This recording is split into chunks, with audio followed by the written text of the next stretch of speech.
मैं आपको 2-3 टेक्निकल चीजें बता रहा हूँ। आपने ईवीएम पे बटन दबाया एक पे बटन दबाया तो वो चला गया बीजेपी को, 2 पे चलाया वो चला गया कांग्रेस को, 3 पे चलाया वो चला गया सपा को, और चौथा है आपने दिखा के रखा है, ऊपर में पेस्ट करके रखा है बसपा। क्या गारंटी नहीं कि चौथा दबा रहे जा रहा है उधर बीजेपी। कन्नौज में क्या हुआ कि उसके स्ट्रांग रूम में के अंदर ईवीएम रखी हुई है, बाहर से पूरी पब्लिक है, पुलिस है, एसपी है, सभी लोग हैं, और अंदर से बीप की आवाज़ आ रही है, बीप बीप बीप, जो वोट पड़ने पर, यानी वो हैकिंग किया गया है। मैं सॉफ्टवेयर इंजीनियर हूँ। आप अगर पैसे ट्रांसफर करते हो फ़ोन से, उसमें शेड्यूलर भी रहता है 2 घंटे बाद, तो 2 घंटे बाद इनिशिएट होगा वो। तो सॉफ्टवेयर तो हम लोग काम कर रहे हैं 15 साल से। We know each and every mechanism how they can manage. Bluetooth का ज़माना है, और जब उनको ये पक्का है कि उनके साथ जनता है, तो फिर क्यों नहीं बैलेट पेपर से करवा लेते हैं? क्योंकि वो जानते हैं कि हम बैलेट पेपर से 50 सीट पर मुझ पर आफत हो जाएगा, जो इस बार सिनारियो थी। मैंने बहुत क्लोजली आपके ऐसे चैनल, जो आप लोग ऐसे चैनल का मैं शुक्रिया अदा करता हूं कि कम से कम आप लोग आते हो छोटे से छोटे जगहों पे भी, बड़े चैनल की तरह नहीं हो कि पैसा लेके चुपचाप बैठ गए। बनारस की सड़कों पर एक ट्रक ईवीएम पकड़ा जा रहा है, वीवीपैट की पर्चियां रोड पर फेंकी हुई है, और सबसे बड़ी बात, वीवीपैट की पर्ची में सपा की पर्ची है, कांग्रेस की पर्ची है, बसपा की पर्ची है, एक भी बीजेपी की पर्ची नहीं है। कूड़ा ढोने वाले में चूंकि कोई समझ नहीं पाएगा, उसमें ईवीएम मशीन को लाया जा रहा है। कई जगह दीवार तोड़ा हुआ है। What does it shows? UP तो इनको हर हालत में चाहिए, क्योंकि 80 सीट लोकसभा के हैं। आप सारा समीकरण समझिए, जहां जहां इनकी राज्य में सरकार नहीं है वहां ये हार जाएंगे। बंगाल, दिल्ली, केरल, तमिलनाडु, ये सब जगह हार। लेकिन हम इसलिए आगे आए कि जनता उन्हें चुन नहीं रही है, और ईवीएम के मैनेजमेंट से, जीत मैनेजमेंट से ये मैनेजमेंट हो रहा है, और बहुत बड़े लेवल पर यूपी में इस बार चुनाव हुई है। इसलिए अब लगा कि पार्टी आए या नहीं आए, लेकिन जो जागरूक लोग हैं, जो और भी लोग हैं, वो ईवीएम के विरुद्ध में सुप्रीम कोर्ट जाएंगे।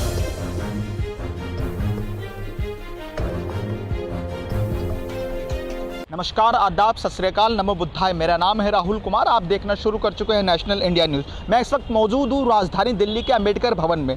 सबसे पहले अपना परिचय बताइए, और साथ में ये बताइए सर, इस मिशन को लेकर, ईवीएम को लेकर जो आज चर्चा है, उसके विषय के बारे में बताइए। बिल्कुल, मेरा नाम गोपाल कृष्ण हुआ, मैं पेशे से इंजीनियर हूँ, और मैं एक बड़े सॉफ्टवेयर कंपनी में सीनियर मैनेजर के तौर पर काम करता हूँ। सर, ईवीएम को लेकर आज चर्चा थी। हमने अभी एडवोकेट भानु प्रताप जी का वक्तव्य सुना, तमाम वक्तागणों ने जो देश विदेश से आए थे उनका भी वक्तव्य सुना। सर, ईवीएम अपने आप में एक बड़ा चिंता का विषय बन जा रहा है, लेकिन सर अभी भी तमाम पार्टियां एक प्लेटफॉर्म पे नहीं आ रही। किस प्रकार देख रही हैं? बिल्कुल, देखिए, बात एक प्लेटफॉर्म पे आने की नहीं है, बात है कि इस चीज़ को लोगों ने समझा।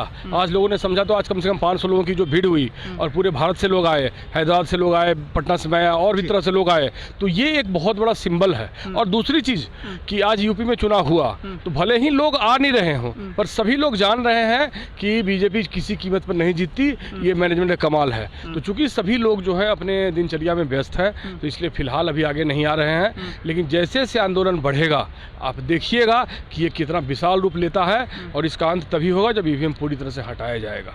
सर, एक बड़ा सवाल उठता है, चुनाव से पहले सर ये आंदोलन कहीं ना कहीं धूमिल से हो जाते हैं, ईवीएम का विरोध क्यों नहीं होता सर? क्योंकि सर यही हमारी सबसे बड़ी लापरवाही है। इसी चीज को मैं सबसे बड़ी लापरवाही मानता भी हूँ। आज भी चुनाव हो गया तो उसके बाद भी तो आंदोलन हो सकता है ना। जी, बिल्कुल हो सकता है। अगर आपने चोरी डकैती 15 दिन पहले डाल लिया, और 15 दिन बाद पुलिस को मालूम चले, तो गिरफ्तारी होती है ना। तो आज 15 दिन बाद क्या आंदोलन क्यों नहीं हो रहा है? अखिलेश यादव क्यों नहीं सड़क पर आए? तो ये हमारी एक सबसे बड़ी कमजोरी क्या है कि हम इस जगह पर कमजोर पड़ रहे हैं कि जिन्होंने पूरी ताकत से चुनाव लड़ा, और वो विरोध करने नहीं आ रहे हैं। लेकिन इसका ये मतलब नहीं है कि कोई भी पार्टी ईवीएम का गलत दुरुपयोग करती रहेगी। भारत के जिन नागरिकों को ये लगेगा कि संविधान का हनन हो रहा है, हम उसका विरोध करेंगे।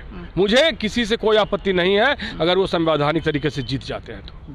सबसे बड़ी बात मैं ये कहना चाह रहा हूँ कि अगर उन्हें जनता चुनती है, जनता का मत होता है, सहर्ष हमको स्वीकार करना है, और हमारा संविधान कहता है। लेकिन हम इसलिए आगे आए कि जनता उन्हें चुन नहीं रही है, और ईवीएम के मैनेजमेंट से, जीत मैनेजमेंट से ये मैनेजमेंट हो रहा है, और बहुत बड़े लेवल पर यूपी में इस बार चुनाव हुई है।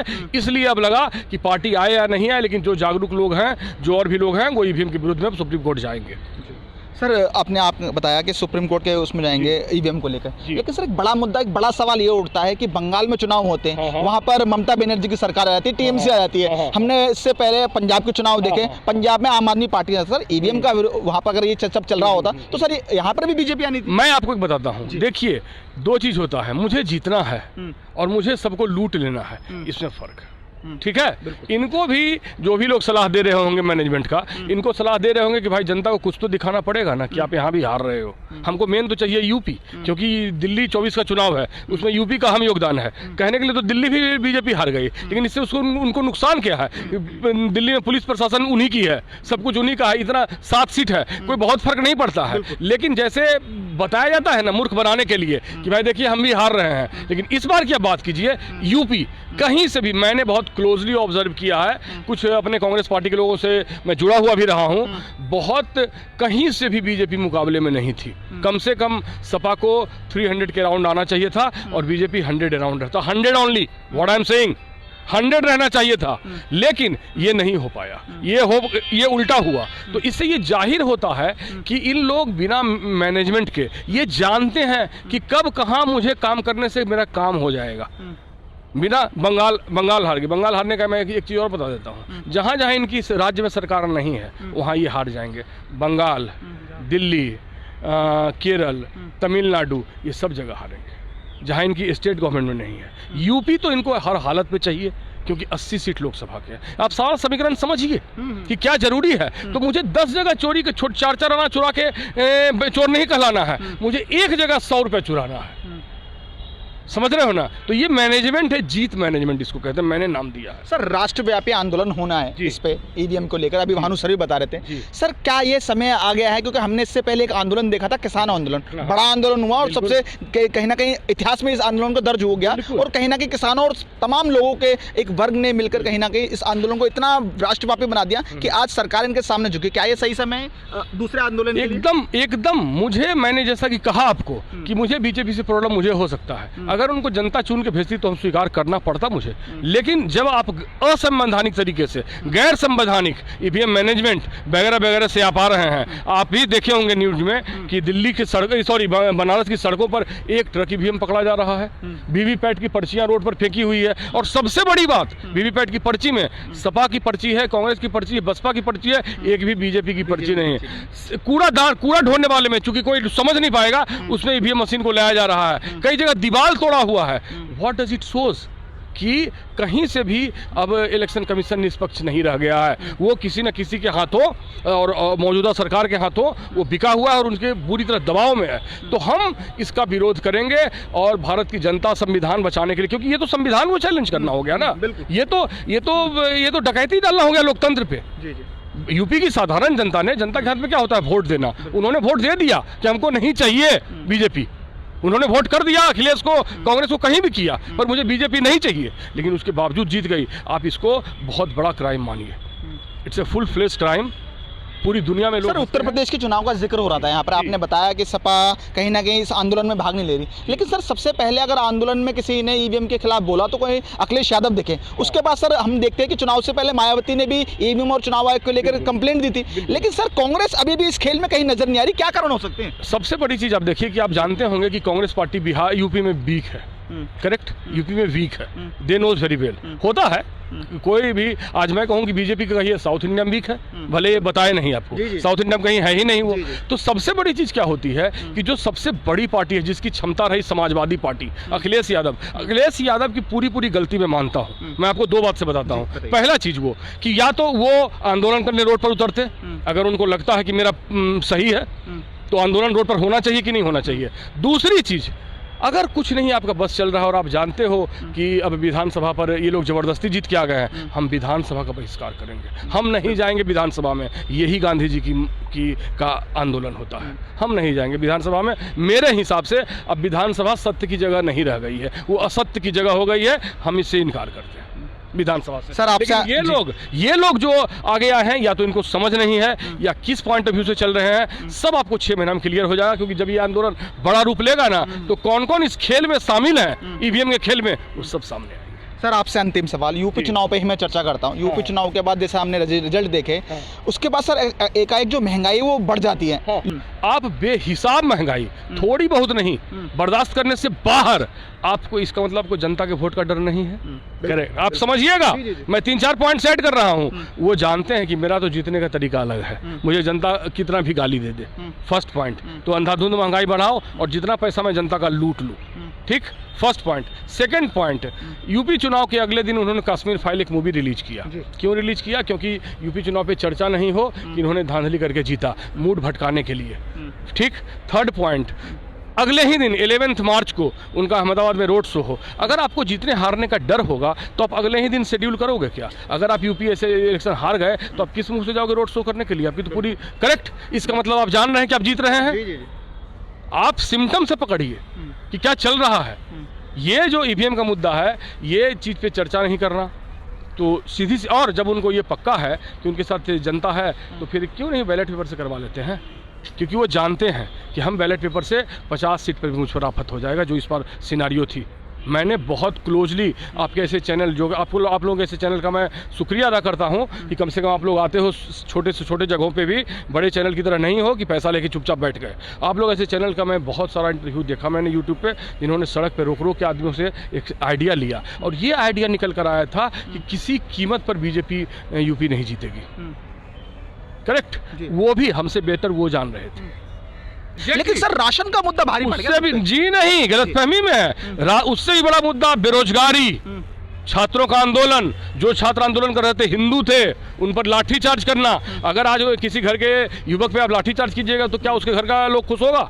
या वो तो चाहेगा कि मेरा बच्चा का? तो इनके पास तो कोई वोट था ही नहीं। 2-4 किलो देने से कोई इनके पक्ष में नहीं था अगर इनका मैनेजमेंट नहीं होता। एक समीकरण बार बार आया सामने, 80 और 20 का समीकरण, क्या उसको हम मानते थे? वो लाया गया गोदी मीडिया के द्वारा, आया नहीं।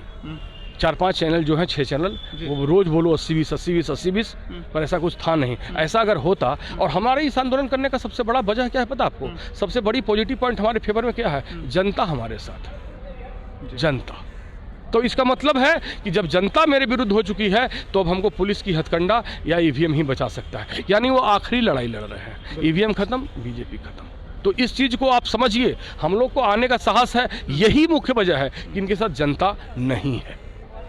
अभी अगर ठीक से सर्वे हो जाएगा तो आप देखेंगे कि ईवीएम के विरुद्ध में कितने लोग नामी भरते हैं कि ईवीएम से चुनाव नहीं होना चाहिए। क्यों नहीं कोई पार्टी ये सर्वे करवाती है कि ईवीएम इज अप्रोप्रिएट और not? EVM has n number of faults. अभी कन्नौज एक जिला है, कन्नौज में क्या हुआ कि उसके स्ट्रांग रूम में के अंदर ईवीएम रखी हुई है, बाहर से पूरी पब्लिक है, पुलिस है, एसपी है, सभी लोग हैं, और अंदर से बीप की आवाज़ आ रही है, बीप बीप बीप, जो वोट पड़ने पर। यानी वो हैकिंग किया गया है। मैं सॉफ्टवेयर इंजीनियर हूँ, मैं आपको 2-3 टेक्निकल चीज़ें बता रहा हूँ। आपने ईवीएम पे बटन दबाया, एक पे बटन दबाया तो वो चला गया बीजेपी को, 2 पे चलाया वो चला गया कांग्रेस को, 3 पे चलाया वो चला गया सपा को, और चौथा है आपने दिखा के रखा है, ऊपर में पेस्ट करके रखा है बसपा।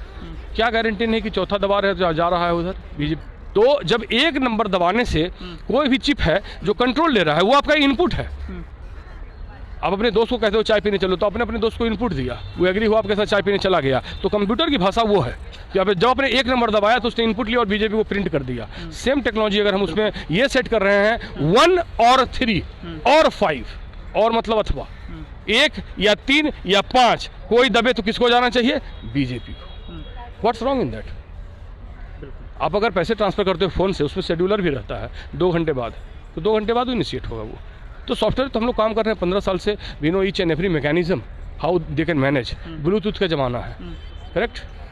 सर मैं वही तो पूछा था सर, इतना कुछ है देश में, आप जैसे बड़े बड़े सॉफ्टवेयर इंजीनियर यहाँ मौजूद हैं जो कहीं ना कहीं देश की बड़ी बड़ी कंपनियों में कार्यरत हैं। बहुजन समाज में ऐसे बहुत लोग हैं, बहुत कई सारी ऐसी पार्टियां, लेकिन सर चुनाव से पहले ये सब चीज़ें सामने क्यों नहीं आती? ये चीज़ें इसलिए सामने नहीं आती है कि जो जनता भी हो गई है ना, थोड़ा गैर जागरूक हो गई है। वो अब जनता जो है, मतलब समझ लीजिए कि उतना जागरूकता की कमी हो रही है हर चीज़ को समझने में। बहुत जब कुरेदिएगा तो सामने आएगी बहुत सारी बातें। अभी है, अच्छा चुनाव हो रहा, आज आप देखिए ना अखिलेश यादव को ही हार गए, वो साइलेंट खुद है, जिसको खुद बैठना है वही साइलेंट है। तो फिर हमारे लिए तो एक सेटबैक है ना। अगर अभी अखिलेश यादव आते, अगर अभी, तो 50% यूपी की जनता तो खड़ी हो जाती। 50% मतलब समझते हो 10 करोड़। अगर उसका 10 करोड़ का 100वां भाग, अगर 10 लाख भी हमारा सुप्रीम कोर्ट के सामने खड़ा हो गया तो आप समझो कि क्या होगा। आप इसकी हैसियत का अंदाज़ा करो। और उसके बाद पूरा साउथ इंडिया है, आप पूरे साउथ इंडिया में सर्वे करा लो कि ईवीएम के कितने फेवर में है। मैं चैलेंज देता हूं कि 95% लोग ईवीएम के अगेंस्ट हो चुके हैं साउथ इंडिया में। इसीलिए बीजेपी आज तक वहां पहुंच नहीं पाई। न तमिलनाडु में है, न केरल में है, न आंध्रा में है, न तेलंगाना में है, कहीं दिखता है आपको? करेक्ट। आज आप देख लीजिए कर्नाटक में उनकी गवर्नमेंट बनी बीजेपी की, तोड़ मरोड़ के बनी ना। सेल्फ तो उनकी गवर्नमेंट नहीं आई थी। तो इसलिए इस चीज़ को समझना, जागरूकता फैलाने में थोड़ा समय लगता है। और महंगाई बढ़ गई, लोगों को सर्वाइवल मुश्किल हो रहा है, डेली सर्वाइवल, लोग उसमें व्यस्त हो रहे हैं। ये सब एक स्ट्रेटेजी है। बिल्कुल। जब मुझे कोई डर नहीं है कि अब तुम्हारा वोट से हमको मतलब ही नहीं है, मेरे जीत का मंत्र अलग है, हो चुका है, तो हम कितना भी महंगाई कर दें। गाली दोगे लेकिन भराओगे तो पेट्रोल भराओगे ना, सिलेंडर भराओगे ना। सिलेंडर ऐसी चीज़ है यार, जो अगर चावल भी किसी को खाना होगा ना तो उसको सिलेंडर चाहिए।